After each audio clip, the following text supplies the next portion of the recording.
এখন তো নতুন নতুন গরম পড়ছে, সামনে তো সেই বীভৎস গরম আসতে চলেছে।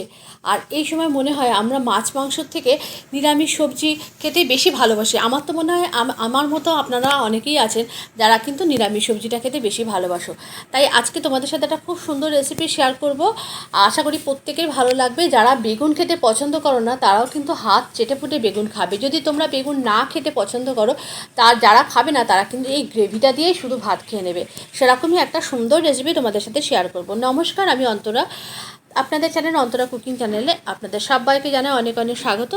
বড়তে প্রণাম আর ছোটোতে ভালোবাসা জানিয়ে আজকে রেসিপিটা স্টার্ট করবো। প্রথমেই বেগুনগুলো লম্বা লম্বা করে আলু আর বেগুনটা কেটে নিয়েছি। সবজি কেটে সময় নষ্ট করা দরকার নেই, কেননা ভিডিও অনেক লং হয়ে যাবে। আর তারপরে দেখো এখানে হাফ ক্যাপসিকাম নিয়ে নিয়েছি আর একটা বড় সাইজের টমেটো নিয়েছি। এই টমেটো ক্যাপসিকামটাকে টুকরো টুকরো করে কেটে নিয়েছি, কিছুটা আদা নিয়েছি। এরপরে কড়াইতে তেল দিয়ে দিয়েছি। এই তেলটা দিয়ে আমি কিছুক্ষণ আগেই মানে তেঁতোর ডাল করেছিলাম, উচ্ছে ভেজেছিলাম। তো তেল তো আমি ফেলবই না, সেই তেলটা দিয়ে রান্না করেছি।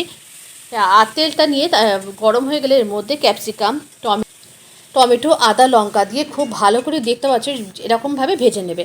ভেজে নেওয়ার পর এটাকে ঠান্ডা করে পেস্ট করে নেবো।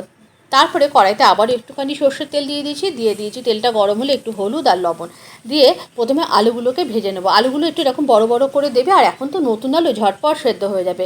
আলুগুলো বেশ লাল লাল করে ভেজে তুলে নিয়েছি। তারপরে কড়াইতে থাকা তেলের মধ্যে দিয়ে দিয়েছি বেগুন ভাজার সময় কোনো রকম লবণ দেবো না, তাহলে কি বেগুনগুলো তরকারিতে দিলে খুব তাড়াতাড়ি ঘেঁটে যাবে। সেই জন্য বেগুন ভাজার সময় না, বিশেষ করে যখন রান্না বেগুন হবে মানে সবজিতে দেয়া, সেই সময় বেগুনে কখনো লবণ দিয়ে ভাজতে নেই, তাহলে বেগুনগুলো খুব তাড়াতাড়ি গলে যায়। এরপরে মিক্সি জারের মধ্যে ওই যেটা ভেজে নিলাম টমেটো আর ক্যাপসিকাম সেটা দিয়ে দিয়েছি। আর তারপরে দিয়ে দিয়েছি বেশ কিছুটা পরিমাণ পামকিন সিড। যাদের পামকিন সিড যারা অ্যারেঞ্জ করতে পারবে না, সেখানে এর তার বদলে এখানে তোমরা চারমগজ দিতে পারো। দিয়ে ভালো করে এটাকে একদম মিহি পেস্ট করে নিচ্ছি। এদিকে বেগুনগুলোও কিন্তু বেশ লাল লাল করে ভাজা হয়ে গেছে। এরপরে কোনো কিছুই ফোড়ন দিইনি, তারপরে এর মধ্যে দিয়ে দিয়েছি যে মশলাটা পেস্ট করে রাখলাম এক্ষুনি, সেটা কি সুন্দর প্রথম থেকে কালারটা এসছে। আর তারপরে দিয়ে দিলাম বেশ কিছুটা পরিমাণ হিং আমি কোনোদিন গরম তেলের মধ্যে দিই না, হিঙের ফ্লেভার থাকে না মশলার মধ্যে দিয়ে। তারপরে দিয়ে দিয়েছি স্বাদ অনুযায়ী নুন আর হলুদ দিয়ে খুব ভালো করে মশলাটাকে, খুব বেশি কষানোর দরকার নেই কারণ অলরেডি মশলাটা ভাজা আছে। আর তারপরে নাড়াচাড়া করে এর মধ্যে দিয়ে দিয়েছি কাশ্মীরি রেড চিলি পাউডার আর একটুখানি ধনে মানে ভাজা ধনের গুঁড়ো দিয়েছি। দেওয়ার পর এক মুঠো কড়াইশুঁটি দিয়ে দিয়েছি। দেওয়ার পর একেবারে আলুটা দিয়ে দিয়েছি, কারণ আলুটা সেদ্ধ হতে সময় লাগবে।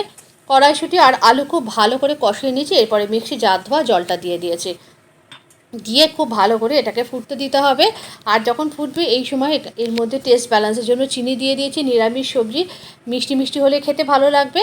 আর আপনারা যদি মনে করেন এর মধ্যে নারকেলের দুধও দিতে পারেন। আজকে কিন্তু যে রেসিপিটা শেয়ার করছি সেই রেসিপিটার নাম হলো হিং মালাই বেগুন। অবশ্যই ট্রাই করবেন, আশা করি ভীষণ ভালো লাগবে। তারপরে ঝোলটা যখন ফুটে এসছে, আলুগুলো কিন্তু মোটামুটি সেদ্ধ হয়ে গেছে, এই সময় বেগুনগুলোকে দিয়ে দিচ্ছি। বেগুনগুলো দিয়ে আর খুব বেশিক্ষণ রান্না করব না।